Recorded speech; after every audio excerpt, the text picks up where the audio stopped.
దినాలు ప్రయత్నించి అలసిపోయిన స్థితిలో ఉన్నావా? ఎక్కడికి వెళ్ళాలో తెలియక ఒంటరి జీవితం జీవిస్తూ మనుషుల చేత అవమానాలని భరిస్తూ జీవితం మీద విరక్తి కలుగుతూ ఉన్నావు.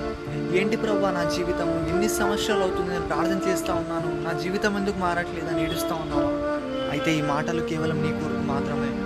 నా యేసయ్య నిన్ను ప్రేమిస్తున్నాడు. నా ప్రియ సహోదరి సహోదరుడా, ఒకవేళ అలసిపోయిన స్థితిలో నువ్వు ఉండొచ్చు, కానీ ఇన్ని దినాలు నీ శక్తిని బట్టి నీ జ్ఞానంని బట్టి నువ్వు పరిగెత్తావు. కానీ యేసయ్య నీ గురించి కోరుకునేది ఏంటంటే, ఇకనైనా ఆయన మీద ఆధారపడి ఆయన చిత్తము కోసము ఎదురు చూడు.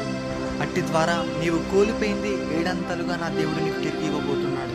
నువ్వు ఎక్కడ అవమానపరచబడ్డావో నా దేవుడు నీకు ఏడంతలు ఘనత తీసుకురాబోతున్నాడు.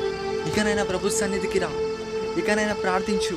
నీ గురించి నువ్వు తక్కువ అంచనా వేసుకొని బాధపడుతూ నీ జీవితాన్ని అలా గడిపేయకు. నీ కొరకు ప్రాణం పెట్టి రక్తం కార్చిన యేసయ్య ఉన్నాడు. ఆయన నీకు తోడుగా ఉండబోతున్నాడు.